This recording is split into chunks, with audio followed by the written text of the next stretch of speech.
Ele que lacabato. Porque esse Deus, o que ele faz, passa no meio das pessoas. Esika bato bazuka, baluka bazwate, me pai anzambo e bazwaka.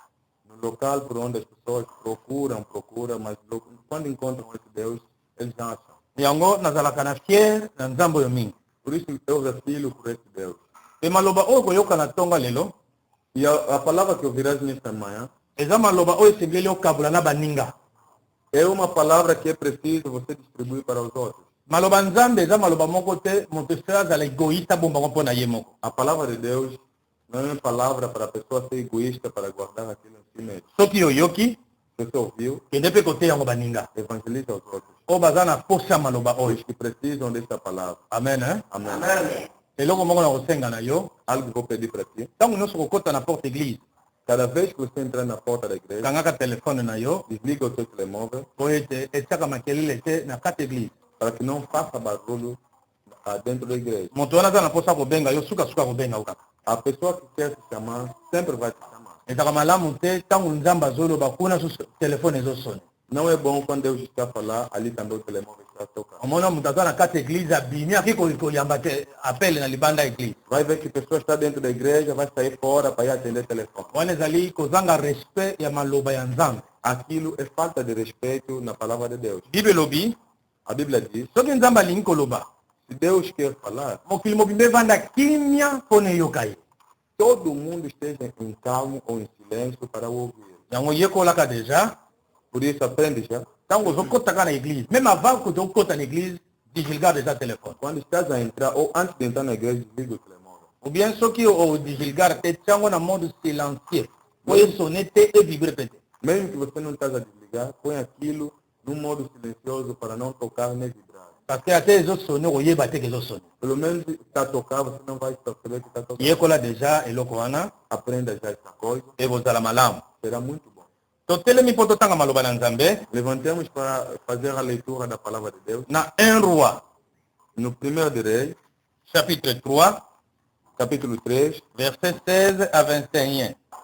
versículo 16 a 21. Telema mpo totanga maloba na nzambe. Tika deve por favor. 1 roi chapitre 3 verset 16. 1 rei 1 de Reis, capítulo 13 capítulo 3, verset 16 à 21. versículo 16 a 21. Nga natangi na français pe ndeko na biso Josué aotangela biso na portugais. Eu leio em francês e o nosso irmão José vai nos ler em português. Alors deux femmes prostituées vinrent chez le roi et se présentèrent devant lui.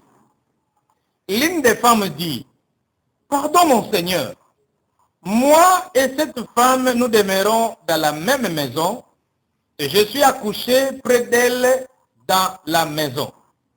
3 jours après, cette femme est aussi accouchée. Nous habitons ensemble. Aucun étranger n'était avec nous dans la maison. Il n'y avait que nous deux. Le fils de cette femme est mort pendant la nuit parce qu'elle s'était couchée sur lui. Elle s'est levée au milieu de la nuit. Elle a pris mon fils à mes côtés tandis que ta servante dormait. Et elle l'a couché dans son sein. Et son fils qui était mort, elle l'a couché dans mon sein. Le matin, je me suis levé pour allaiter mon fils. Et voici, il était mort. Je l'ai regardé attentivement les mains et le voici ce qui était. Et voici qui n'était pas mon fils que j'avais enfanté.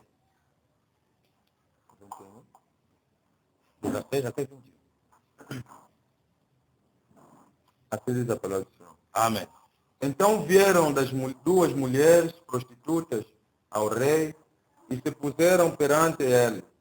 E disse-lhe uma das mulheres, ah, Senhor meu, eu e esta mulher moramos numa casa e tive um filho morando com ela naquela casa.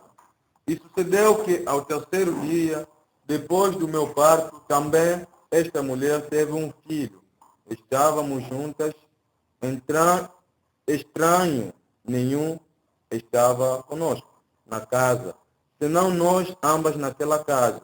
E de noite morreu o filho desta mulher, porquanto se deitara sobre ele.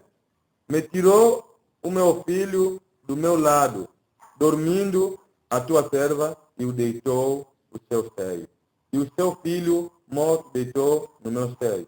E levantando-me eu pela manhã, para dar de mamar a meu filho, eis que estava morto.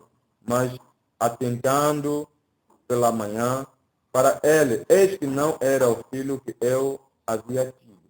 Amen. Hein? Amém. Agora pode sentar. maloba oyo eza na makambo ebele esengeli toyekola na kati.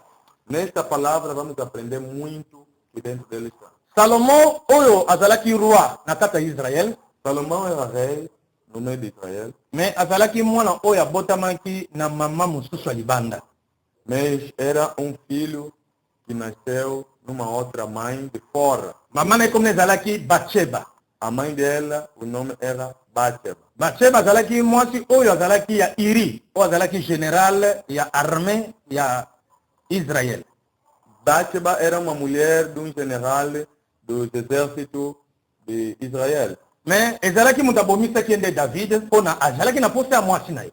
Ele mandou matar, o que ele mandou matar foi Davi, porque queria tirar a mulher dele. David atindai na guerre palo vai bater na première position po ya kufa po yazwa mwasi na ye. Davi mandou ele ir na guerra, le meter na primeira linha para que morresse e ele tirar a mulher dele. E sima na ye kokufa, E depois dele morrer, Nzambe apesaki punition epai ya roi David. Deus deu punição perante Davi. E sima na yango David azwaki décision ya kobala Bathsheba. E ali Davi tinha a decisão de casar com Bathsheba. E tango avandi na Bathsheba, Quando estava com a Bathsheba, mwana oyo abotaki sima liwa ya mobali wana ezalaki nde Salomon. aquele filho que ele nasceu antes da morte daquele homem foi Salomão. E ezalaki kaka Salomon oyo Nzambe aponaki ete atongela ye temple. E era o Salomão que Deus escolheu para lhe construir o templo. Tango Nzambe azopona Salomon, Quando Deus escolheu Salomão, David azalaki deja na bana ebele Davi já tinha filhos, oyo asa abotaki. porque ele já tinha. Mais tango David azwi likanisi atonga église ya Nzambe, Quando Davi tinha a ideia de construir a casa de Deus, Nzambe yebiso yo kotonga te. Deus lhe disse: Maboko no eza na makila. as tuas mãos têm Obomi bato trop. mataste muita gente. Nalingi te maboko na yo etongela ngai église. Não quero que as tuas mãos construam igreja para mim. Mais yo dispose kaka mbongo. Mas você só disponibiliza. Bongisa nyonso oyo eza important mpo na église etonga. Prepara tudo que é importante para ser construída a igreja. Ngai nakopona motu na ngai kotongela ngai église. Eu vou escolher alguém para construir a igreja. Mpe na bana nyonso oza na bango, E em todo filho que você tem, naponi Salomon. e eu escolho Salomão. Ye nde mutu akotikala comme roi na place na Ele yo. que ficará e será rei no teu lugar. Nsima nango ye nde mutu akotongela ngai église, Depois ele que construir a igreja. mpe ye akobongisa nyonso esengelaki abongisa na E ele kati. vai endireitar tudo que merecia para E ntango Salomon akomi bokonzi, azwi bokonzi oyo, E quando Salomão era rei, avandi na kiti na bokonzi, sentou na cadeia real. premier problème eyelaki ye na bokonzi ne eza likambo ya basi oyo mibale. Primeiro problema que ele vem no seu trono era a situação dessas duas mulheres. Basi mibale oyo bazalaki basi ya ndumba, Essas duas mulheres eram mulheres prostitutas, me babandaki kovanda ndako moko bango nyonso mibale. mas as duas viviam na mesma casa. Tomonaka bana basi mibale bayokani bazoluwa ndako na bango bazovanda. Vimos que muitas meninas se entendem e alugam uma casa, vivem Mpe aqui. bango mibale babandaki koluwa ndako wana. E elas duas viviam naquela mesma casa. Esalami ke bango mibale bazwaki bazeli. Aconteceu que as duas estiveram grávidas. E moko aboti avant moninga. E a outra deu parto antes da outra. C'est-à-dire que bazwaki zemi na koloba na mwa tango moko kaka parce que ezalaki ka différence ya 3 jours mpo na moko misusu abotama. E era somente, talvez que as duas conceberam-se no mesmo tempo, porque só havia diferença de 3 dias para que a outra desse a luz. Ya liboso aboti mwana mobali, A primeira deu. e mpe oyo mpe mosusu alanda alandi aboti mpe ka mwana mobali. A outra também que a seguiu de dar parto deu luz. Babandaki kovanda meme ndako bango mibale kaka. Viviam na mesma casa as duas. Bazalaki na bato mosusu te. Não tinham ninguém lá. Bongo na butu moko balali. Nenhuma noite dormiram. Bango mibale balali As duas dormiram na bana na bango. com os seus filhos. Mama mosusu alaleli mwana. A outra mulher dorme por cima do seu filho. Nayebi te soki amelaki nini, Não entende se bebeu o quê. nayebi te soki aliaki nini, Não entende se comeu o quê. oyo abosani ki aza na mwana na mbeto. A que esqueceu que tem filho na cama. Alaleli mwana na ye moko. Dormiu no seu próprio filho. E na poa ya mama, E no peso da mãe, abomi mwana. matou seu filho. Tangu ye alamuki na butu wana, Quando acordou naquela noite, atali mwana, olhou para mwana nga asa kufi. a criança morreu. Kuti wana namoni mwana nazopema. Naquele lado vi, a criança está... Ayi kokuta mama mususu wana aza ya kolala penza. Vai encontrar aquela mãe também, está a dormir mesmo. Me mwana ne aza na bomoi. Mas o filho dele tem... Ye na mayele, Ela tinha inteligência, alongoli mwana wana ya bomoi. tirou aquela criança, Azwi mwana ne akokufa atie wana. tirou morto, Etango azwi mwana oyo ya bomoi, e quando tirou o ayi kotia siku na mbetu na ye. meteu agora na cama dela. Siko ero wana siko alali bien. Agora naquela hora dormiu. Alingi siko lala na desordre te de perda kuboma lisusu wana. Não quer mais dormir em desordem, porque vai matar mais aquela. Etango mama mususu wana lamuki, E quando aquela outra mãe acorda, asantiri ke mabele tondi fona melisa mwana. e sentiu-se que não chegou o momento de dar os seios nas crianças. Tango alinga pesa mwana libele, Quando queria dar o seio na criança, atali mwana ngo aza kokufa. olhou para a criança. Mais nsima na kotala mwana bien, aremaraki ke eza mwana na ye te. Quando olhou bem a criança, disse que não, esse não é meu filho. Alobi natali mwana wana bien na maboko, natali nzoto na ye, namoni ke wana azalaki mwana nga te. Olhou muito bem, disse que olhei para toda parte e vi que não. Mais ntango natali na mwana wana mosusu, naremarke wana nde mwana na ngai. E quando olhei para aquela outra criança, eu vi que aquele é meu filho. Yango rwa na ye pa na yo. E por isso que rei nós chegamos Okatela nga likambo oyo. para que nos termine este assunto. Mwana oyo aza na bomoi eza mwana na ngai. Essa criança que está em vida é meu filho. Mais ye ayaki koyiba nga mwana ntango nga nazalaki na pongi. Ele vem me roubar o filho quando eu estava dormindo. Soki alalaki te, balinga bayibe mwana te. Não dormiu, não roubavam criança. Yango teme na biso ya lelo, Por isso, nosso tema, ezali kolala lisusu te. não dorme. Amen. Teme na biso ezali kolala lisusu te. O nosso tema é não dorme. Oyebi na français, soki balobi ne dormez pas. Em francês, quando dizem que já não dorme, Elingo oloba ke obandaki kolala, me kolala lisusu te. disseram que estava a dormir, agora já não dorme. Soki balobi ne dormez point, Quando dizer não dorme nunca, eza mpe ndenge mosusu. é mais outra forma. Elingo oloba ke nabandaki kolala, me na kolala lisusu te. Quer dizer, eu dormia, mas já não dorme. Mais soki balobi no ne dormez plus, Se dizer não dormes mais, elingi koloba kolala lisusu te. quer dizer que não dorme mais. Kasi nabandaki kolala, Quer dizer que eu dormia mais sikoyo nazolala lisusu te. e agora já não estou a dormir. Mama oyo soki bayibaki mwana, Essa mãe se roubava uma criança parce que alalaki. porque dormia. Mais eza normal ke na butu fo moto alala. É normal que à noite a pessoa dorme. Parce que na butu moto nyonso ayokaka pongi. Porque à noite toda pessoa sente sono. Eza na bato soki ekomi na ere wana, il faut sentir kaka pongi po alala. Há pessoas quando chega aquela hora, ele deve sentir mesmo sono. Mais bayebisi biso awa ke mama oyo alalelaki mwana na ye. Então nos dizer aqui que esta mãe dormiu sobre o seu filho. Mais nalingi oyebiso eloko moko. Eu quero dizer algo.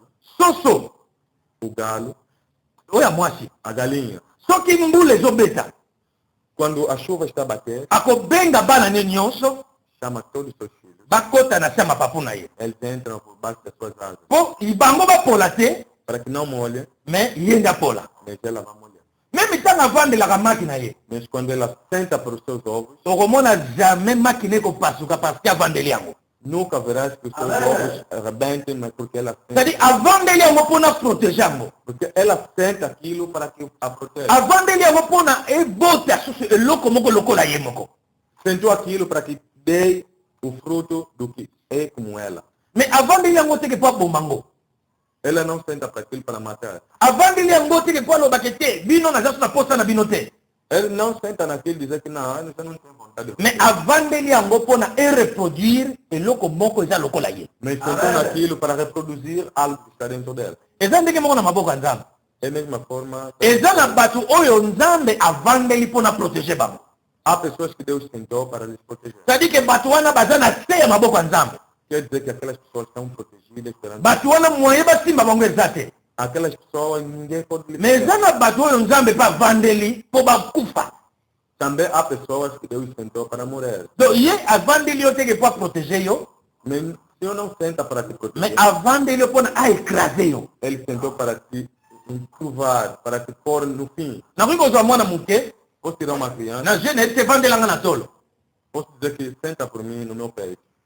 akoboma ndenge te, Não vai me matar. nakosentir mpe eloko te. Não vai sentir. Mais soki nga naza plus lourd ke ye, Mas se eu sou mais grande que ele, navandele na tolo quando eu lhe sentar, akosala 30 minutes eza kokufa não vai fazer 30 ntango minutos. mosusu 30 mpe eleki ebele Talvez até os 30 minutos pode ser muito. parce que poids na nga ezokorespondre te na oyo ya ye O peso dele, o meu peso não corresponde com o peso dele. enzambe epa na ye mpe ezalaka bongo E Deus, perante ele também, aza na bato oyo abatelaka há pessoas que ele protege, oyo baproduit bakóma lokola ye que reproduzem que sejam como ele. eza mpe na bato oyo soki nzambe avandeli esili vi na yo wana Quando, há pessoas também que Deus, quando senta, a sua vida termina. mais eloko moko eza très important awa Algo está aqui importante. bayebisi biso Nos disseram, mama oyo alalaki na butu a mãe que dormiu de novo. mais ntango moninga alamuki Mas quando a outra acordou, aremake ke epa na ye akokufa ezali aremake epa na ye kokufa ezali controlou que no lado dele a morte.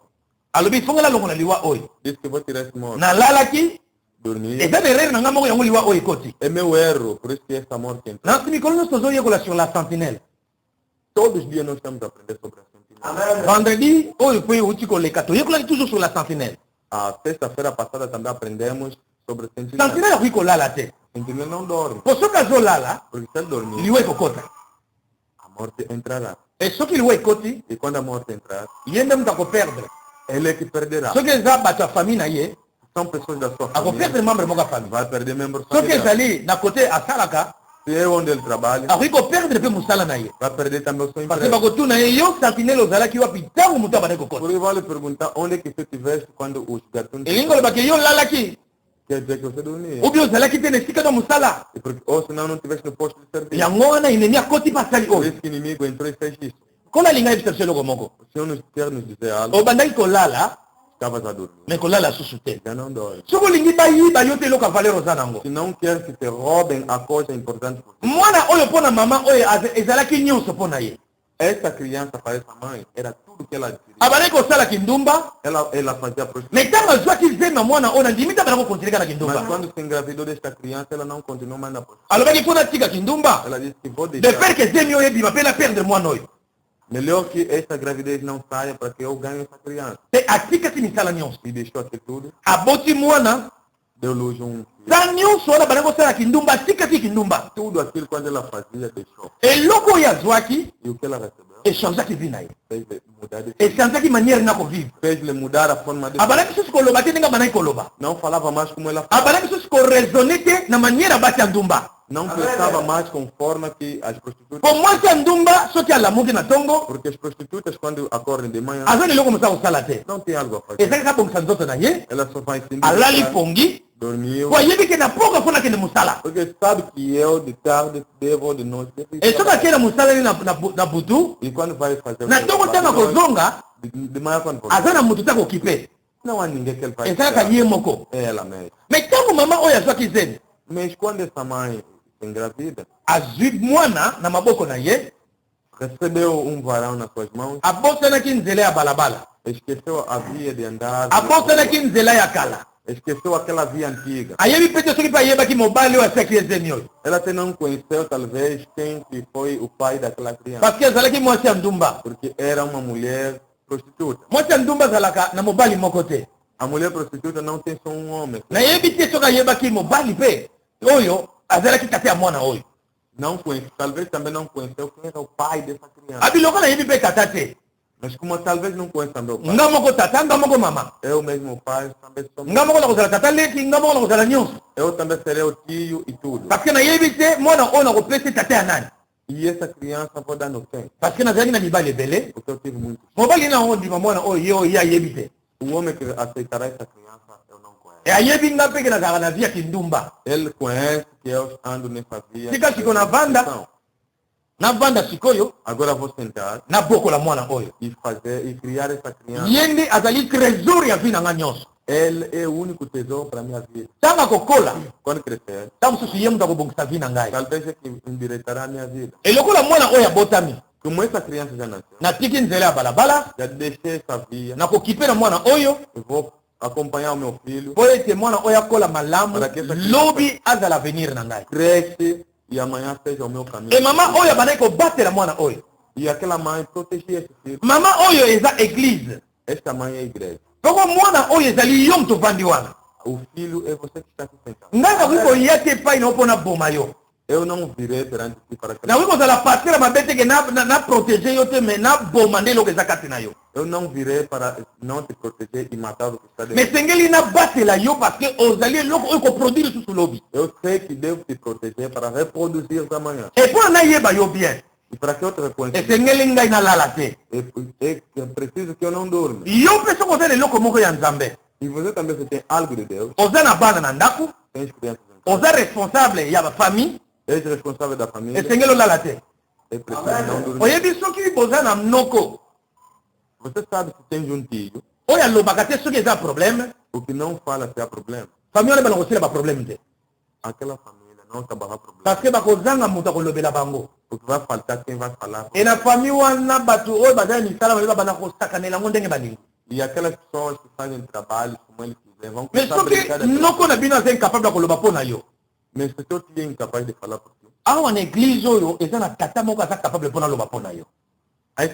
nessa igreja há um pai que é capaz de falar por teu caso. E papa yango eza nde paster na yo, E esse pai é o teu pastor. mpe ezali nzambe oyo osambelaka. E esse pastor também é o teu Deus que você ora. Soki banoko no baza incapable ya kolukila solution, Os teus tios são incapazes de encontrar baza na uma makoki ya solução. koprotege yo te. Não tem capacidade de te proteger. Au contraire bazolivre yo mpo yo kufa. Ao contrário, estão te livrar para morrer. Ngai nakolala te mpo na yo, O pastor não dormirá por causa de yo mpe kolala te mpo na vi na yo moko. Você também não dorme por causa da sua ezali na ere bato balalaka yango wana nde satana ayaka koyiba oyo bango baza nango. Há tempo que as pessoas dormem e o Satanás vem para roubar o que dentro. Mama alobi ntango nde na bandaki kolala yango bayaka koyiba nga mwana oyo bachange ngai ye. A mãe disse que quando eu dormia é a hora que vão me roubar me tocar. alongoli ngai bomoi ezalaki pene na nga, E tirou a vida que estava comigo atieli nga liwa, e me meteu à morte. e bato ebele mpe baza bongo. E muita gente também azalaki na vi nde kati na ye, havia vida dentro dela. balongoli vi, Tiraram vida, bazwi liwa batie. colocaram a morte. azalaki na lipamboli, Tinha a bênção, balongoli lipamboli, tiraram a bênção, bazwi malédiction batieli ye. tiraram a maldição. me biloko nyonso wana batielaka ye eri alalaka. Mas tudo aquilo só lhe colocam quando está dormindo. po soki azotala boye, Porque quando está olhando, motu moko aza koya koyiba eloko oyo aza nango. ninguém roubará tudo quanto ele quiser. bazoyiba biso oyo nyonso toza nango na ere biso toza distrait. Só nos roubam tudo quanto nós temos quando estamos distraídos. yango ndeko na ngai, Por isso, meu irmão, kolalaka te, não dorme. kolala mpe lisusu te. Não dorme mais. parce que soki ozokontinue nga kolala, Porque se estás a continuar, oyo otikali nango o que você bakoya fizer, susu koyiba. virão também buscar. eloko biso oloba nzambe mpo nini otiki nga boye. Às vezes vai dizer, Deus, por que me abandonaste? me nzambe alobi nga nasalaki ya ngai ye, Deus vai dizer, eu fiz o que yo osali ya yo te. se não fizesse a tua me komo parte. yo olingi kozwa oyo oza nango Como mposa é que queres receber o que você tem nele? epai na nzambe mpo na ozwa eloko moto na moto aza na mosala na ye. Perante Deus, se queres receber algo, toda pessoa tem a parte dela. ngai atanke mwana to atanke moto naza na devoir na ngai. Eu, como filho ou pessoa, tenho o meu dever. nzambe mpe aza na oyo ya ye. O Deus também tem o seu dever. nzambe alobi boye, Deus diz assim, boya epai na nga bino bato bolembi, vem em mim os que estão cansados. boya epai na nga bino bato boza na nzala, Vem em mim os que têm fome. boya epai na nga bino bato boza na posa ya komela, Vem em mim os que têm sede. bokozwa. Recebereis me ya ofele. de oferta de graça. nzambe alobi teke nga moto na koya epai na bino, Deus não disse que eu virei a voz. yo lombaki epai yoza Saiam por onde você yaka epai na nga. venha aqui onde eu estou. me siko ntango yo ozolela epai na nzambe, Deixa eu sei que você está chorando para mim. nzambe alobi ke nga nazokabula awa, Deus disse que eu vou te separar daqui. nazobomba nde bato awa, Eu estou a guardar pessoas aqui. yo oza libanda bisika ye azokabula. Você está fora por onde ele está distribuindo. est ce que okozwa eloko nzambe azopesa Será que bato? vais receber o que Deus está distribuindo? est ce que okozwa yango? Receberás? okozwa te, Não vais receber. parce que yo oza bisika te alobi yaka kozwa. Porque você não está no lugar por onde ele disse que vem para receber. e place oyo ovandi wana É o lugar por onde você está sendo. eza bisika ya sécurité, É um lugar de segurança. awa eza ambassade mobimba. Aqui é uma embaixada inteira. ambassade soki moto akimi refuge aye kokɔta na ambassade ata bakonaki kolande bakolande lisusu te. A embaixada, mesmo que a pessoa, um refugiado foge e entra na embaixada, e vai ela seguir já não lhe parce que wana deja akoti na kati ya pays mosusu. Aquilo já ele já entrou no outro país. eza lokola neti awa toza na kati ya ngola, É como nós estamos em Angola. mais toza na bamboka ebele na kati ya ngola awa. Nós Temos muitos países dentro desse toza na République démocratique du Congo, toza na Congo Brazzaville, toza na Kenya, c'est-à-dire que l'ambassade union c'est na Katangolá wana eza bamboka mobimba. Temos Congo Democrático, temos Congo Brazzaville, temos Quênia, quer dizer que todos aqueles países também estão aqui. C'est-à-dire que na kati ambassade wana Quer dizer que dentro dessa embaixada, il y a un pays. aquilo é um país. Et ce qui muta koti kuna E se alguém entrar ali, akomi na sécurité ya mboka wana. está com a segurança daquele país. Ce qui balingi ba livrer entre les mains de l'ennemi, ils ont dépendre na sécurité ya mboka. Se querem lhe libertar pela mão do inimigo, está a depender pela segurança da terra. Eza ndenge moko soko ye na kati église. Da mesma forma com as igrejas. Soko koti awa Quando entrarmos aqui, okomi na sécurité ya esika oyo. está com a segurança deste lugar. Soki babandaki kolanda libanda Se estavam te perseguir lá fora, bato wana fo basukela mpona aquelas pessoas vão para lá. bakoki kokota awa te mpo balanda yo. Não entrarão aqui para te seguir. Soki bakoti awa Se entrarem aqui, baviole territoire. eles violam o território. E soki baviole Se territoire violarem o território, bakokondane bango na ndenge baviole territoire wana. vão lhes condenar de maneira que violaram o território. E ambassade wana ekozala na makoki ya korevendike badroit nango. E essa embaixada terá a força de reivindicar as suas leis. Yango nazoyebisa eloko moko. E por isso vou dizer algo. Esengeli oyebake bisika oyo ozoya eza bisika ya sécurité. É preciso você conhecer que o lugar que estás a vir é um lugar de segurança. kozelaki nzambe aya bipai yoza Não procura esperar o Deus de yo yaka epai na ye po akatela likambo. Você vem perante Ele para que termine a tua basi oyo babandaki discussion na asi butu mobimba Essas mulheres, talvez, que começaram a discussão toda noite. babandaki kodiscute Começaram. oyo mwana na ngai Esse é meu. oyo te ya ngai te Esse é meu. oyo po ezala ya ngai. Esse deve ser meu. babi te malamu tokende epai ya roi Disseram, não, vamos chegar no rei. parce que roi aza apo apesa solution makambo na biso Porque nyonso. o rei está para dar a solução do nosso. eto bakomi epai ya roi E quando chegar oyo aloba ya ngai oyo mpe aloba ya ngai esse também é meu. roi alobi bon namoni mpo napesa solution ya bien boyelanga mbeli. O rei disse, eu já vi, para dar melhor a solução, deve me trazer uma espada. bopesa boyelanga mwana wana oyo aza na bomoi oyo bazoloba ya ye oyo bazoloba ya ye. Me trazem essa criança que está em vida, porque essa está a dizer que é dele, esse também está a dizer que é dele. bozwa mbeli bozwa mwana aza na bomoi bokati na katikati. Tirem a espada, dividem a criança no meio. bozwa ndambu bopesi na mosusu bozwi mpe ndambu bopesa na mosusu wana. Tira uma metade, entrega nessa e a outra metade vai naquela. me ntango mama oyo aza kolo mwana yoki E quando a mãe tem dono da criança ouvir, abi ete roi kosala bongo te diz que não, rei, não faça isso. pasi oyo namonaki O sofrimento que eu passei oyo na mwana oyo abotama para que essa criança seja bata nascida. nyonso navandi ne ya souffrance Todo o tempo quando eu passei da dor, nalingi komona liwa na ye te não quero ver a morte dela. nakosepela ye azwa nango É melhor que ela fique embora. natikala na maboko pamba Eu sei que eu vou nazwa mwana oyo apesi ngai ya liwa eu que eu recebo morto nakende kokunda ye e eu vou enterrar. me ata na mosika namonaka ata mwana oyo Pelo menos de longe eu lhe vejo. nalingi komona te eloko ya ngai baboma yango na miso na Não ngai. quero ver a minha coisa seja morta na minha presença. roi alobi O rei disse, bozwa mwana aza na bomoi bopesa pa mama azoloba entregue nessa mãe a criança que está em vida. me oyo mwana nde azalaki ya kokufa Aquela que o seu filho morreu. abie roi asalaki na bongo Disse, o rei disse, a mulher kaka kaka mwana yango komisa biso nyonso ebeba. disse, corta só a criança para que nós todos terminemos assim. roi alobi mwana yango aza yo te O rei disse que o filho não tem. ozosantiri pasi te oyo moninga azosantiri. Não estou a sentir a dor que a outra namoni pasi ya mama oyo já senti a dor desta mãe. elingi olobake mwana oyo eza ya ye Quer dizer que esta criança, lokola yo ose obomaki ya yo porque você como mataste na buzoba na yo ya koyeba kolala te com a sua burrice, na buzoba na yo ya koyeba koprotege mwana te a sua burrice de não proteger a criança, olingi mpe moninga perdre que eu chamei que a outra perde. tikala na oyo ya yo ya kokufa Deixa que essa mama yo ozwa ya oyo ya yo ya bomoi. receba o que está vivo. esango wana epanzanaki mokili mobimba E aquela fama divulgou-se em toda a terra. ezalaki premier jugement oyo roi salomo asala. Foi o primeiro julgamento que o rei Salomão fez. e jugement oyo E esse julgamento, eza jugement oyo tili na mokili moto moko te akokaki kosala ngo lokola moto oyo. não há alguém no mundo que devia fazer o tipo de julgamento atualmente como aquele. bien aimé Meu irmão, eloko oyo eza ya yo o que é teu, eza ya yo é teu. soki mpe ezalaki na motu moko ayibaki yango Se há alguém também que roubou aquilo, ayibaki ntango yo bandaki kolala roubou aquilo quando você dormiu. parce que depoque wana yo ozalaki distrait Porque naquela noite você estava distraído. parce que na ntango wana yo bandaki kolala Porque naquela hora você dormiu. te na travaillaki trop Não, trabalhei muito. yango otikala mpe mama moke nalala Porque deixa-me descansar agora. ntango yo bandaki kolala E quando você dormiu, baye bayibi yo vieram roubavam. oyo bayibaki E o que roubavam? ti lelo bato mingi bazoluka Até hoje, muitos estão à procura. bayiba deja mpe bakenda nango roubaram e foram com ele. azoluka esika nini ezali. Estão à procura onde é que está. Me lelo ozoretrouve yango na nkombo na yesu. Hoje você vai encontrar em nome de Jesus. Ozoretrouve yango. Você vai achar. Est-ce que ozoyokanga bien?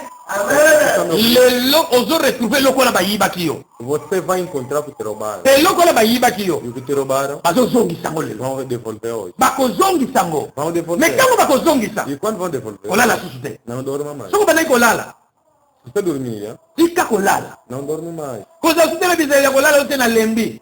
Não diz mais que não, estou cansado. soki bamosusu bakolala bango balala. Se os outros estão dormindo. me ngai nakobala kotala lipamboli oyo mpo ke ebebeba te.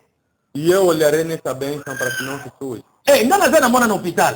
Hoje tem uma criança no hospital. mwana nga aza grave malade. Essa criança está grave. est ce que mama wana kozwa pongi Será que essa mãe dormirá? akokolala te. Não vai conseguir. akosilisa bapriere nyonso oyo ayebi. Vai acabar toda a oração que ela fez. abala korapele nzambe makambo nyonso oyo asasala.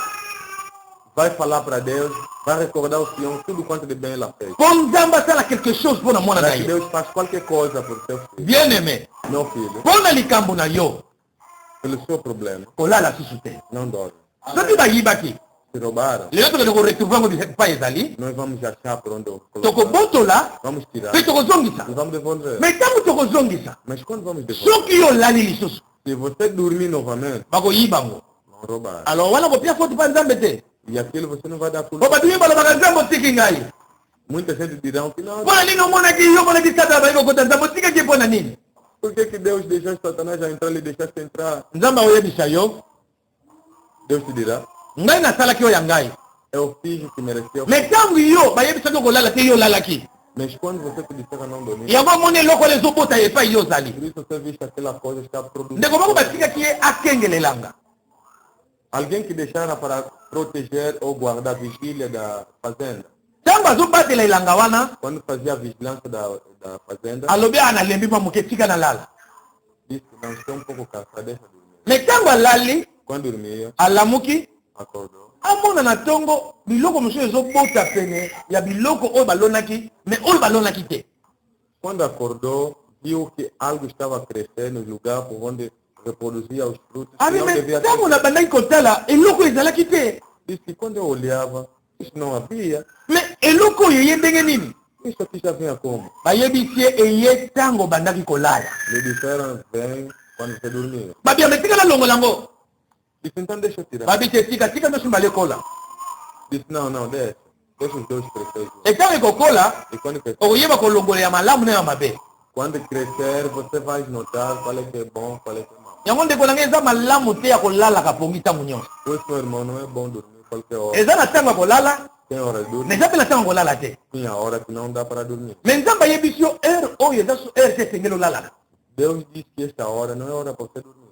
oyeba ndeko na ngai tokomi na ntango oyo satana alukaka bambisi. Irmãos, vocês sabem que já chegamos na hora que, no tempo que o Satanás procura os peixes. oyo ye azobongisa mpo na dezembre. O que ele está preparado para o dezembro? parce que ye ayebi ke bilanga oyo nyonso ezalaka ya ye. Porque ele sabe que essa toda a fazenda é dele. me na kati ya bilanga wana eza mpe na oyo ya nzambe Nessa fazenda também há o que é de Deus. oyo akoki kosimba te. O que ele não pode me fazer, akosimba motu aza distrait. mas vai pegar quem está distraído. soki oza distrait kosimba yo. Quem está distraído vai te pegar. etango mpa kosimba oma balongi. Quando te pegar também vai ver que não venceu. me soki olingi balongo te Você quer que não te vence? funguma miso Abre os olhos, tika kolala. não dorme. oyebi mpe mingi ekamosaka na era prédication mona moto azolala. Há alguma coisa que me admira, hora do evangelho, alguém está dormindo. oyebi maloba oyo toyokaka ebikisaka. Você sabe que isso, a palavra que nós ouvimos salva. awa na kati ya eglize ongai naza eloko akopia yo te mpo obika. Dentro dessa igreja, eu não tenho o que vou te dar para você se salvar. soki nakosambela mpo nobika kaka la priere c'est tout. Para te salvar, para estar bom, é só oração e tudo. naza na eloko ta kopesa yo. Não tem nada para te dar. me eloko ngai nakopesa yo eza maloba ya nzambe. A única coisa que te daria é a palavra do Senhor. bible elobi A Bíblia diz, na psaume 107 verset 20 no Salmo 127, verset 20 tangela biso kuna bible elobi nzambe atindi liloba mpe liloba ebikisi. psaume 107 verset 20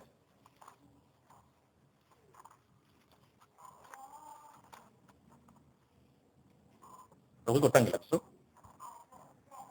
enviou a sua palavra que os sarou e os livrou da sua destruição. Amen. Amém. Balobi atindi liloba. Enviou a palavra Pe liloba wana ebikisi. e esta palavra salvou. Eza eloko mosusu ekoki kobikisa yo soki eza maloba oyo ozoyoka te. Não há outra coisa que pode salvar senão essa palavra. Nakoki kosomba bakisi napesi yo me soki nzambe alobi okobika te. Posso comprar remédio para te dar, mas Deus disse que não vai curar, não vai. Eza eloko moko esalama na mokili oyo ememanga nakanisa mosika. Há uma coisa que foi feita neste mundo que me fez eu pensar distante. Ezalaki liwa ya mwana ya Denis Sassou Nguesso. Foi a morte do filho de Denis Sassou Nguesso. Mwana ne wana ya mwasi d'abord azalaki président azalaki mwasi ya Omar Bongo, président ya Gabon. Primeiramente, a filha de Sassou Nguesso foi mulher de Omar Bongo, presidente de Gabão. Pe papa na ye aza président de la République. E o pai dele foi presidente da República. Soki ezalaki kisi moto ebikisaka. Se fosse remédio que cura, Est-ce que mwana mwasi wana alingaki kokufa? será que aquela moça moria? Parce que mobali na ye mbongo nyonso ya Gabon eza na maboko na ye. Porque o marido dele, todo o dinheiro de Gabão é dele. Papa na ye Pai dele, mbongo nyonso ya République du Congo eza na maboko na bango. todo o dinheiro do Congo Brazzaville é do pai dele. C'est bakoki kosomba n'importe quel kisi mpona bika. Eles querem dizer que podiam comprar qualquer tipo de remédio para ela se salvar. Mais abika te Mas não salvou. akufa. Morreu. Eloko wana esetininga makasi nga biwi eza kaka nzambe moto abikisaka. Aquela coisa me tocou e me disse sim, esse é Deus. Moto akoki komela nde bakisi ndenge alingi. A pessoa pode tomar comprimento. Moto akoki kokende bipai nyonso akoki kokende. A pessoa pode ir. Mais soki nzambe alobi okobika te okobika te. Mas se Deus disser que não vai se salvar, não vai se salvar. Mais comment ye mwasi ya président? Mas como é que ela, a mulher do presidente, Papa na ye lisusu président. pai dele também é presidente, C'est-à-dire baza na mbongo. quer dizer que tem dinheiro? Kisi nini bakoki kosomba te mpo babikisa ye. Qual remédio que eles não compravam para eles? Mais eza na kisi moko ebikisa koleka bakisi nyonso. Há um remédio que salva, que ultrapassa todos os remédios. Ezali bapota na Yesu. Essas são as feridas de Cristo. Bible eza compliqué. A Bíblia é complicada. Balobi na bapota na Yesu nde bino bobiki. Diz que pelas feridas de Cristo vós sois sarados. Esaïe 53 verset 4. Isaías 57, 53 versículo 53, verset 4. versículo 4. Eza kaka na bapota ya Jésus. Essas são as feridas de Cristo. Eza na bapota ya paster te. Não é nas feridas do pastor. Eza na pota ya tata mwasi te. Não é pela ferida do que é da tia. Oyo ekoki kosilisa kolela na yo. O que vai terminar o seu choro. Mais eza kaka bapota na Yesu. É só a ferida de Cristo. Bapota wana Aquelas feridas eza kisi ebikisaka n'importe quelle maladie. é o remédio que cura qualquer tipo de Mais doença. avant bapota wana esala befe, Mas antes dessa, esengeli ondima na maloba oyo bazotinda. primeiramente deve aceitar essa palavra. Maloba oyo bazotinda epa na yo. E a palavra que está enviada, Soki ozwi yango se você okoti na révélation ya maloba oyo entrar na revelação mpe dessa palavra, oyambi yango na motema na e yo, receber no teu coração, okonsidere yango ndenge balobi, considerar como disseram, okobika ata maladi no ezalaki ya ntango nini, em qualquer forma que a sua doença for, okobika na nkombo na você se Yesu. salvará em nome de Jesus. Eza na nkombo ya paster te, Não é pelo nome do pastor, eza teke na kisi nga na kopesa yo, não é pelo remédio que eu te dar, eza te bana mai nakoki kopesa yo, não é pela água que eu posso te dar, eza te soki na eloko nini nakoki kopesa yo, não é pelo qualquer coisa que mais eu eza na posso te dar, nkombo na Yesu é pelo nome de Jesus. yango koki kosilisa kolela na yo nyonso. É o que vai terminar toda a sua. Mama oyo abandaki kolela, Essa mãe chorava, bayibi ye mwana, derrubavam, bayibi ye bomoi, derrubavam a vida, bateli ye liwa, lhe tiravam, bayibi ye lipango li azalaki nango mpo na venir na ye, lhe roubavam a bênção para a saída da vida dele, bateli ye malédiction. e meter maldição. Eloko tu bateli ye olie pese bomoi d'abord eteli ye dépense, A coisa que lhe meteram, em vez de lhe dar a vida, lhe deu mais gastos. adepense oyo amoki abandaki kobomba mpo akunda susu mwana wana. Gastou o pouco que ela guardava para Abi te nga mponaki kolelaka pa ya roi, Disse que não, eu tenho que... ye nde moto aza na solution mpo na É ngai. o único que tem solução. E roi esengeli olela lelo eza Jésus Christ, E o rei que você vai chorar ye aza na solution ya makambo na yo. E ele é que tem solução. Soki oye pa na ye Você vê que é ele, kolela wana ekosila, aquele choro dele, aopangisoma ya miso, ele vai limpar. okopusela kobandaki kolela. Vai esquecer que... Mais mpo notika kolela, E para que você deixe de chorar, yamba maloba oyo. recebe esta palavra. Maloba soki oyambi yango Se você receber evandi na motema na yo. e sentar no teu coração, Bible elobi a Bíblia diz, na Isaïe 55, no Isaías 50, maloba nzambe ezongaka epai ya nzambe te soki esali befe a nango te. palavra do Senhor não voltará a ele se não fazer o teu Avant ezonga epai na ye, antes de fazer o teu il faut esala befe nango. primeiramente faz o Befe wana ebikisaka, E aqueles efeitos que sabem, befe wana ekangolaka, aqueles efeitos que oyo bakangaki yo, aquilo é o que te amará. maloba oyo efungulaka. Essa palavra desmarca. ekoya kofungula bipai bakanga yo. Virá te desmanchar pronto. Nani asamona mbula ebeti bongo mabele pola te. Quem viu a chuva cair e não deixar molhar a terra? Suka mabele po pola. Não fiz sempre a terra morta. Maloba nzambe pe eza bongo. A palavra de Bisika nyonso eyaka kokweya. por todo lugar por onde vem, Esika ekoya kovanda, por lugar onde vem sentar, ekosala befe. fará sempre efeito. Befe wana ekoya kosala. E esse defeito Eza na befe ebele. tem muito defeito. Soki ekutaki malade, Se encontrou doença, mutu wana ndimi befe ya liloba wana. aquela pessoa que aceitar o efeito dessa Malade palavra, ekokende, lobiko ye. a doença irá e a salvação virá. Soki ekutaki liwa, Se encontrou a morte, ekobengana kufa pe bomoi ye. e tirará fora a morte. Yesu ayebisi bayekoli. Jesus diz aos discípulos, Malobo nazoyebisa bino, a palavra que estou vos dizendo eza bomoi. é a vida. Dona kata liloba oyo, bomoi ezali. Quer dizer que dentro dessa palavra, há vida. Soki kufa ezalaki kati na yo, Se a morte estava em ti, ntango liloba oyo ekoya, quando esta palavra chegar, ekoti kati na yo, entrar em ti, ekutaki liwa, encontrou a morte, ekolongola liwa pe tie bomoi. tirará a morte e meterá, colocará a vida. E mutu moko te akoya achange oyo maloba ya nzambe elobi mpo na yo. Ninguém também vai mudar o que a palavra de Deus diz. Eloko esalaka biso bana nzambe tozwa te oyo toza nango, O que faz com que nós, os filhos de Deus, não conseguimos. eloko esalaka ekolela na biso esila te, O que faz com que nós não paremos de chorar. toyebaka te grandeur ya nzambe oyo osalelaka. Não conhecemos a grandeza de Deus que nós Soki oyebi monene ya nzambe oyo osambelaka, Se você conhece a grandeza de Deus, okoki kolela te. você não choraria. Mama oyo abandaki kolela te, Essa mãe não chorou. abandaki kolela Ela chorava. mpo na mwana na akufi.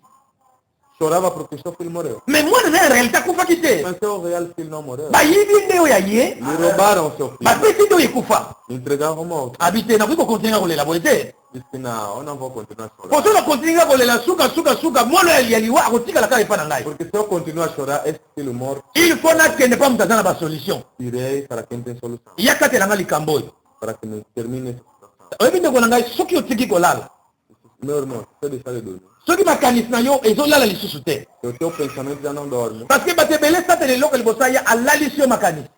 porque Satanás, em outras pessoas, a primeira coisa que ele faz é fazer dormir o teu pensamento. Po vi ya moto ezalaka na makanisi na ye. Porque a vida da pessoa está no seu pensamento. Oyo ozokanisa O que você está pensando, yango ekoyela yo. o que virá para ti. Bible elobi bongo. A Bíblia diz, Oyo ngai nazobanga o que eu tenho medo yango ekokomela ngai. é o que chegará para Oyo ti. ngai nazoloba O que estou a falar yango ekosalemela ngai. é o que farão. Donc soki obangaka eloko moko ekosalemela yo, Se você tem medo de algo, aquilo será feito. mwana nzambe oza na moto akobanga te, Filho de Deus, você não tem medo. oza mpe na eloko ya kobanga E te. não tens também algo de fugir. Me yo nde moto esengeli obangisaka bato. E você que deve fazer sentir medo, Me nyonso eza na kati ya makanisi na yo. mas tudo está dentro da tua mente. Yango satana ntango akoya Por isso, quando Satanás virá, alalisi makanisi na yo, vai fazer dormir a sua mente. abosanisi yo ke nzambe aza monene. Vai fazer te esquecer que Deus é grande. Ntango totanga bible, Quando nós lemos a Bíblia, ozotanga ke nzambe avandi na likolo, veremos que Deus está no céu bongo makolo na ye ezonyata na te. e as suas pernas estão sobre a terra. Pede ezolakisa ke nzambe nanga azali bakoki ya koniefuna be baenemi na nga mpe ata moko te kotikala. Quer dizer que Deus tem a possibilidade de fazer desaparecer todos os meus inimigos e pisar e ninguém vai Me soki nzambe asalaka yango te, E se Deus não faz? baki yo ndimaka te nzambe edo akoki kosala yango. Se Deus não faz é porque você não acredita que Deus pode fazer. oyebi mpo nini omonaka makambo ewumelaka.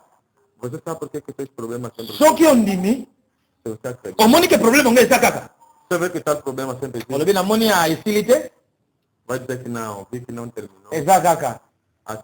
Wape satana yebiso eza kaka yo kaka esili. Satanás também vai dizer, "Ah, pensar que acabou." Yobi ya soloka eza yango kaka nazomona te. Você vai dizer, não. situation change te, Sempre. abi avoila etikala kaka bongo.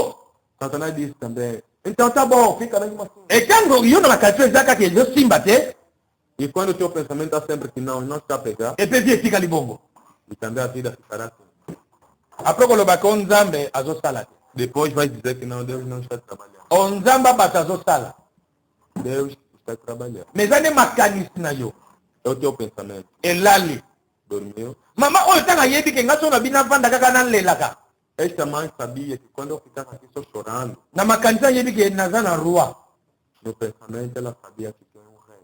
oyo aza na makoki ya kokata likambo oyo. O que tem possibilidade de cortar este problema. Acabou de chorar, Parou por chorar. nakolela lisusu te, Eu não choro. nayi ngai E eu nayi yo likambo ozolelisa ngai.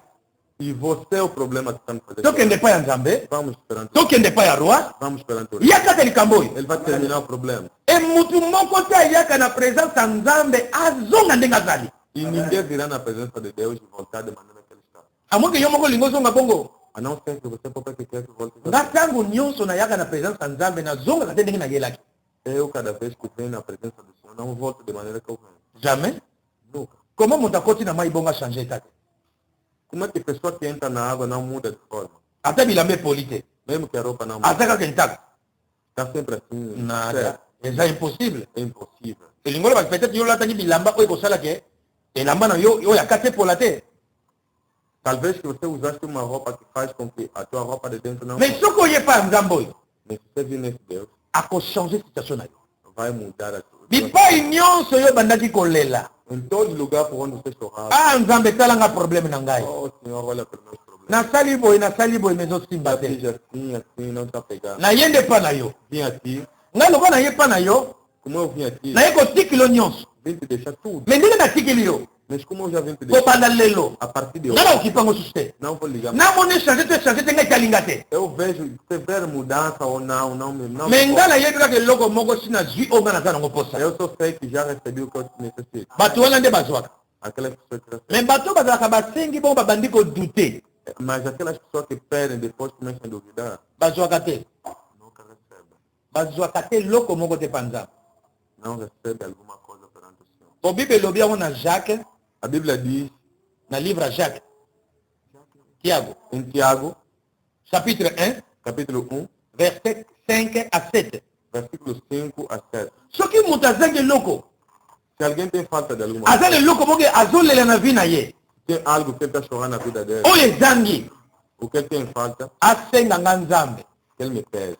me soki asenge epa na nga nzambe Quando ele pedir a mim, atya kondima que ele tenha fé. adute te Não tenha dúvida. soki adute Se duvidar, akotikalaka kozwa eloko moko te epa na nga nzambe não voltará a receber algo perante meu Deus. tangela biso version na papa tiago capítulo 1 verset 6 pardon verset 5 à 7 Assim diz a palavra do Senhor. amen E se algum de vós tem falta de sabedoria, peça a Deus, que a todos dá liberalmente, e o não lança em rosto e ser-lhe a dar. Peça-a, porém, com fé, não duvidando, porque o que duvida é semelhante à onda do mar, que é levada pelo vento e lançada de uma parte para a outra. Não pense tal homem que receberá do Senhor alguma coisa. não pensa como Não pensa tal homem que receberá do Senhor alguma coisa. quem diz isso É o Senhor. ne pensa tela homme akozi eloko moko epai ya nani porque aza lokola mbonge Porque ele é como a onda do mar. donc aza na position fixe te Não tem posição fixa. so eloko alatikala kaka pa na ngai nakondima na ye Ele ficaria somente para mim com a sua mais fé. comment azodute na bacapacité na nga nzambe Com a minha capacidade é Deus. moto nakopesa eloko te Essa pessoa não akotikala bongo abana kolela kaka ficará assim, continuando a chorar. et c'est la raison pour laquelle yo ti lelo ozolela E pela esta razão, você até hoje chora. parce que oza na position fixe te pa nzambe Porque não tem posição fixa. nzambe azomona yo ozobouge bouge O Senhor está te vendo você abanar. soki mwa mopepe ye ememi yo Qualquer aventaniazinha que vem, te nzambe alingi tozala bongo o Senhor não quer que zalaka na position moko tenha só lokola napesaki epai ya nzambe como deu perante o Senhor. naza na kondima Tenho fé. likambo ezosila E esta pese esilaki entregue e acabou. ngai nazomona mosusu te Não estou mais. oyo ngai nazomona eza yango te O que eu estou a ver não é aqui. yo nazomona okolongwa Você tu a te ver que vai atozotya motu makasi okolongwa kaka mesmo que você coloque a tua cabeça dura, vai sair. nzambe alobi zala na kondima epai na nga nzambe Tenha fé perante o meu Senhor. ndimelanga O Senhor está ke dizendo, naza capable ya kosilisa kolela na yo eu sou capaz de terminar teu choro. naza capable ya kopesa solution ya oyo yo okoki kozwa te Eu tenho capacidade de terminar, de dar a solução. me ndima mpenga si napesi yo Aceita esse temer. me soki oza na badute epai na nga nzambe Mas se você tem dúvida perante omoni ka mwa mopepe yo ondimi te ke ngai nakoki kopesa yo quando vejo uma pequena ventania chega, você também já tem. nzambe alobi O Senhor diz, moto aboye Esse tipo de pessoa. Até muito tempo até o Zolio para mandar. Não mete em mente dele que vai Até para pastor bastante. Mesmo que os pastores, Até para se bater para Luki Nzambe na dengue news. mesmo que as pessoas vierem buscar Deus de qualquer Muito forma, lá o Zolio côté. aquela pessoa não receberá algo. Do soko likole la mesila. Você quer que Deus só termine? E logo Nzamba zo tenga na yo. O que Deus está a pedir aqui, Zala kondima. tenha fé. Chaque confiance dans mo bimbe pa na Nzamba. Mete a tua confiança perante o Senhor. E soko che confiance pa na ye. E você coloca a tua Yo confiança, tiko lala. você agora pode deixar de dormir. Soki azongi sili nyonso. Se ele te devolver tudo, Yo siko banda ko batela. você agora começa a Oyebi proteger. Nzambe tanga benga ki Adam na kata jardin. Você sabe quando Deus chamou Adão no jardim? Nzambe mtasala ki nyonso. Deus é que fez tudo. Adam sale loko te. Adão não fez nada. Mais Nzambe apesi kaka misala mibale. Deus só lhe deu 2 trabalhos, To misala no koloba. ou 3. Ya liboso. Primeiro, Banyama biloko nyonso nga na sali yo pesa nde kombo. tudo quanto eu fiz, você dá o nome. Do banyama nyonso tomonaka awa eza Adam da pesa kombo. Quer dizer que todos os animais que nós vimos é Adão que deu o nome. Babana koleka moko liboso Adam. Passavam um por um perante Adão. Nayebi te na mai soki Adam kendeki na mai kuna to ndenge nini wana nayebi te. Não sei se no rio também ou na água, Adão também foi lá. Ye mutabana kopesa kombo ya nyama moko. Ele é que dava nome de cada animal. Banzete nyonso oyo Adam nde mutapesa kombo. Todas as árvores, Adão que deu o nome. Eloko mibale Nzambe ayebisi ye. A segunda coisa que Deus Nsima na kopesa bakombo na biloko nyonso. depois de dar tudo quanto você tem, Batela yango. protege. Epuis yo batela po talaka yango. Para proteger, deve lhes olhar. Eza ndenge yo bapesa eloko boko batela kopesa ngo mokongo kutokipaka te. Não quer dizer que te deram algo para proteger, você der as suas costas. Balobi ke ndeko na ngai okovanda na lupango na nga po batela yango boko matiti kuti ezobota yo monaka te. Não quer dizer que eu vou te dizer, irmão, fica na minha casa para guardar, mas você mesmo com o capim vai deixar mesmo crescendo. Sango mokolo lupango koya amoni matiti ebele yo vanda kuna. Akotika yo vanda kazo wana. Quando o dono do quintal chegar e encontrar capim dentro do quintal, vai te deixar você viver sempre lá? Não. Vai te deixar. Vai te chutar. Akobenga no lokola mbwa. Vai te olhar para esse cão. Parce que o baby si bisika bayebisa ki yo otalaka. Porque você acabaste de sujar o lugar por onde Ozolala ofele me. Bati la même place oza. Vas a dormir de oferta, de borla. Guarda pelo menos o O lugar. batelite. Não guardaste. Dolali no ka ko fele. Dormir encheu de Ko borla. banda lelo la so fele te. Agora já não vai. O yeba pasa ko futela. Vais com esse. Kaka la minito so bima. Tu agora vai sair. Parce que batelite. Porque não protege. Ya bonza mbebi yo ko lala susu te. Por isso que Deus está dizendo, não dorme mais. Soko banda ko lala. Se dormir, Ko banda lelo. a partir de hoje, Sika ko lala. já não dorme. Ko batele lelo ko zongisila yo. Para te protege o que ele vai te devolver. Eloko ba yiba yo sana no musika. O que te roubaram está muito distante. Na minito no zoro batamu sunane zongi te. Nessa hora que estou a falar, talvez ainda não voltou. Me ko zonga. Mas vai voltar. Me tango ko zonga. Mas quando vai voltar, Batela. protege. Kengela ngo malamu. Controla aquilo muito. Eza te ngana lembi na ngai. Não quer dizer que... Ah, não sabe muito, não estou pema. cansado, não. Também sou pessoa, deixa descansar. Tango yo ko lala. Quando você dormir, Bakoya susu ko yiba. virão mais dormir. Après bongo lela lisusu bongo Nzambe akotuna su mutuna. Depois vão te roubar, depois Deus vai te perguntar. Tango nyonso ozokende pa Nzambe E cada vez que você vem na presença, yaka na kondima. venha com crença, a fé. Kolela no ne kosila no. Até teu choro vai terminar. Obosa na kolela ki. Vai te esquecer que você chorava. Oyebi mama soka lingo bota mama nyonso alela. Claro que toda mãe, quando está da luz, sempre chora. Même kutu sosa mwasi. Mesmo até galinha. Soka linga bota mongo yoka kwa. Donc azon kolela bongo parce que azon linga ke no bota. Está a chorar assim porque quer tirar os ovos. Même ntaba. Mesmo o cabrito. Soka lingo bota ozo sentir que azon lela ndenge mususu. Mesmo a cabra, quando quer dar a luz, sempre chora. Akolela tende ka bana ikolela liboso tanga sala ki normal. Não chorará quando, de forma que ela estava a chorar quando estava Mais mama soka kili siko bota. Mas jamais quando termina. Atala ko sala césarienne. Mesmo que for cesarina. Mais tanga ko simba mwana Mas quando pegar a sua filha, akobosa na douleur wana. vai esquecer aquela dor. Eza pende ke moko yo. Da mesma forma você. Ozolela Estás a chorar. parce que problème eza na. É porque tem problema. Mais Nzambe akopesa solution. Mas Deus vai dar solução. Mais tanga kopesa E solution quando Ele te dá solução, batela. protege. Eza na verset moko Nzambe alobeli nga na tongo yo kaka na kati église awa. Há um versículo que Deus me diz hoje dentro dessa igreja. Eza verset Nzambe apesaki na évangéliste na biso Josué. Há um versículo que Deus deu nesse evangelista Josué. Na Psaume 17 verset 1. No Salmo 17, versículo 1. Tangela biso verso na papa. Psaume, chapitre 17, verset 1. Salmos 17, versículo 1. Ouve, Senhor, a justiça, atende ao meu clamor, dá ouvidos à minha oração, que não é feita com lábios enganosos. Que não feita como? Com lábios enganosos. Oyi bantu musuba yaba kosambela nzambe bazokosa nzambe. Você sabe que há pessoas que vêm orar a Deus e costumam mentir também a Deus. David alobi nga nazosambela te na monoko ya kokosa. Davi disse que eu não estou a orar com lábios enganosos. Tadi ke nazosambela teke mpo nalempa yo nzambe mpo pesa kaka nsima na kopesa nga ali na balukili yo. Não estou a orar para que Deus tenha piedade de mim, depois do Senhor me dar e eu vou virar contra o Senhor. E bato bayaka na minoko ya boye oyo akokosaka nzambe apiaka bango E te. as pessoas que vêm com lábios enganosos, Deus não lhes dá. E nzambe alingaka mpe bato abongo te. E Deus não gosta também desse tipo de pessoa. O bato ebele nzambe soki osaleli nga boye nkolo nga na kosala boye. Porque muita gente dizem que quando o Senhor você me fazer assim, eu vou fazer assim. Ntango nzambe akosalela ngo abosani. Quando o Senhor fazer aquilo, Ele vai dizer, O Senhor elimbisanga nkolo. ah, Senhor me perdoa. Naza moto. Sou pessoa, nakosala ngo kaka plus tard. vou fazer só aquilo mais tarde. Mais tard wana mpe tikali mpo na E libela. aquele mais tarde fica para sempre.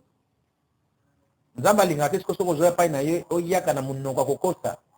Deus não quer que você venha sempre a Ele e venha com mentiras. C'est-à-dire que sambela ya solo. Quer dizer que vem hora de verdade. Kosambela te ke mpo kosa nzambe na likambo moko boye botango nzambe akopesa yo yo opesi mokongo. Nzambe aza komplika kofula mopepe na likambo yango. Deus é complicado. Quando você vier fazer promessas, Ele vai empurrar uma ventaninha para aquele problema. Nzambe ye moko apambolaka.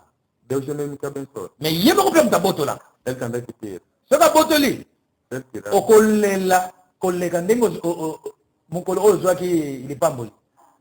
quando Ele tirar, você vai chorar mais do que da forma que você chorava antes da bênção. C'est-à-dire qu'avant lipamboli wana olelaki moke. Quer dizer que antes daquela bênção você Mais chorava. ntango akobenda nyonso Mas quando Ele tirar, tudo, akobenda na oyo ozalaki nango te. vai tirar até aquilo quando você não tinha. Nzambe aza compliqué. Deus é complicado. Abotolaka na oyo yo ozalaki nango te. Ele vai tirar até aquilo que você não tinha. Mingi naza nango te kobotola ni. Mas eu não tenho aquilo, vai tirar o quê? Toza babi même oza nango te nakobotola na oyo oza nango te. Deus diz que mesmo que você não tem, vou tirar aquilo. Nzambe ayebi biso lelo Deus diz hoje, alingi asilisa kolela na yo. quer tirar o seu choro. Kolela osila nango. O teu choro vai terminar. Esika bayebaki eloko wana yo kokana kokoma kuna te. O lugar por onde você roubaram aquela coisa, você não vai conseguir. Oza incapable. Você é incapaz. okokana mpe kokoma te. Você não vai conseguir chegar. Mais eza kala moto mosusu nde akoki kolukila solution. Há só uma pessoa que vai te encontrar a solução. Moto wana eza kaka Jésus Christ. Aquela pessoa é só Jesus Cristo. Tia confiance mpa na ye Coloca a tua confiança nele aosala. e ele fará. Ndima na makambo nyonso azoyebisa yo. Aceita tudo quanto ele te disser. kotia tembe te. Não duvide. Soki otie kaka tembe Se tens dúvida, okozwa te. não receberás. Tangela biso verset suka psaume 37. Verset 3 à 4.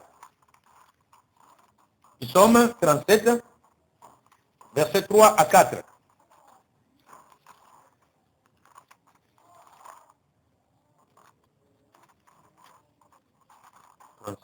Yeah. Verset 3 até 5. A palavra do Senhor. Yeah. Confia no Senhor e faz o bem, habitarás na terra e verdadeiramente serás alimentado. 3. Até 5. Deleita-te também no Senhor e Ele te concederá o que deseja o teu coração. Aí, hein? Entrega o teu caminho ao Senhor, confia nele e Ele tudo fará. Amen. Amém. Zwa makambo na yo pesa pa ya nzambe. Akosala oyo motema na yo elingi. Bongo nzamba boye nakende pa na ete bwana. Po ina ta confiance pa nzamba boye te. Abi recommandé. Pesa. Ele diz que recomenda, entrega. Do nyonso ezolelisa yo. Porque tudo quanto está te fazer chorar, oyo ezosilisa opongi. o que está te acabar o sono. Nayoka ndeko moko aza aveugle na mboka oyo. Ouvi um irmão que é cego nessa terra. Ayemba nzembo moko na ufete parumi. Nga moko te na misala. Cantou uma canção dizendo que não é o mesmo que eu fiz. Mais nzambe yo mutu osala ngai. Mas o Senhor respeita. Mais ndeko nalelaka parce que aza aveugle. Aquele irmão choga porque ele é cego. Abi meme elamba na nga nayebi couleur nango te. Porque mesmo a minha roupa não conhece a cor. Sanza na moi mpo na nga eza biloko moko eza invisible. O sol e a lua são umas coisas que são invisíveis para mim. Nayebi te nzambe yanga pasi oyo euta wapi. Eu não conheço, Senhor, esse sofrimento meu. Saiu aonde?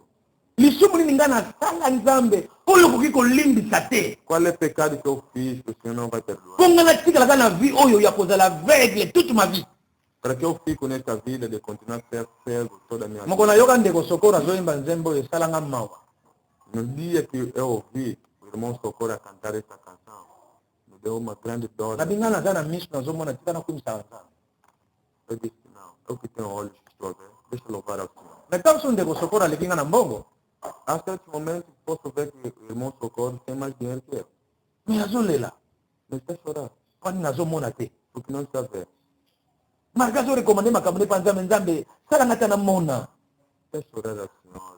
Senhor, me faz ver. Atuna ta question mpo mama ne mama nini nango nga nasala oyo nga vi nange ezala boni. Ele perguntou até a mãe, mãe, o que eu fiz para que a minha vida seja? Alifuna kende kotuna pa nzambe. Eu vou ter que perguntar ao Senhor. Ndeko azolela.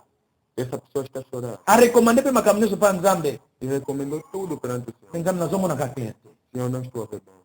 Nalingi namona clair. Senhor, quero ver bem. Nalingi na changer vie. Eu quero mudar de vida. Nzambe mpe lelo Deus também hoje alingi achanger kolela na yo. quer mudar o teu choro. Bisika babombango O lugar por onde guardaram, eloko bayiba yo o que te roubaram, oyebi yango te. não conhece. Mais elongo na nzambe Junto com Deus, tokende kozwa yango iremos buscar ekozonga. e vai voltar. Mais soki ezongi Mas se voltar, kola ayebisi yo o Senhor diz, kolala lisusu te. não dormes mais. Soki olali lisusu bayibi Se dormires mais, vão roubar. alors kolela lisusu mpa na nga nzambe te. Agora já não chora perante o Senhor. Nayebi te yo eloko nini yango bayiba. Não sei o que te roubaram. Eza vie, A vida, eza santé, saúde, eza mbongo, dinheiro. eza nini yango bayiba mpa na yo. Ou o que te roubaram. Esengo Alegria. eza na biloko ebele bato bayiba bango yango. Há muita coisa que as pessoas lhe Mosusu aza na libala mazaka na esengo ya libala te. Alguns estão no casamento, mas não têm a alegria no Mosusu azovivre me azaka na esengo kovivre te azosepela kutu nzambe aboma ne ye. Alguns vivem, mas não vivem felizes. Nini yango bayiba. O que te roubaram. Otango yo bandaki yo nde kolala yango baya koyiba ngo. Quando estavas a dormir, o que te roubaram. Kende mpa nzambe sikoyo. Vai ao Senhor agora. Banda koyebisa makambo na bayiba. Vale dizer tudo quanto te roubaram. Yebisa nzambe nga bayiba nga eloko boye. Fala ao Senhor que eu me roubaram coisas. Nasali effort nyonso naluka ngo me nzambe nazozwa te. Fiz força, Senhor, para encontrar. Lokola yo oyebi bipai bayibaki yango. Como você conhece o lugar por onde foi, Oyebi mpe bisika eloko yango ezali. por onde se encontram essas minhas coisas, Nalingi susu kolela te. não quero mais chorar. Nalingi kolela na ngai echange na esengo. Quero que meu choro se transforme em alegria. Eloko nga nabungisaki O que eu deixei perder, na retrouvango. eu reencontro. Oyebi Saulo mpona koma roi Você sabe que Saulo para encontrar para ser rei, abungisaki meme ya papa na ye.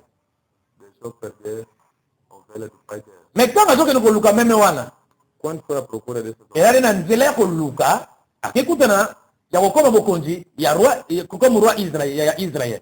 foi para encontrar a procura da ovelha, também encontrou aí também a sorte de ser rei de Israel. Lelo kolela no ezosila Hoje o teu choro está terminando, me nkola ayebisi yo mas o Senhor disse assim, mpe naza koinsiste koloba na yo estou a insistir a falar para ti. ntango nkola akozwa biloko nyonso bayibaki Quando o Senhor vai buscar tudo quanto te roubaram, akozongisela yo vai te devolver, yo kolala susu te já não dói. senjela c'est-à-dire que kolala Vigília, vigília. voilà c'est-à-dire que tala biloko oyo bapesi yo malamu Controla bem as coisas que te devolveram mpo ete ebunga lisusu te para que não perca mais, mpo ete bayiba lisusu te para que não roube novamente. telema mpo obonzela sikoyo Levante e ore agora.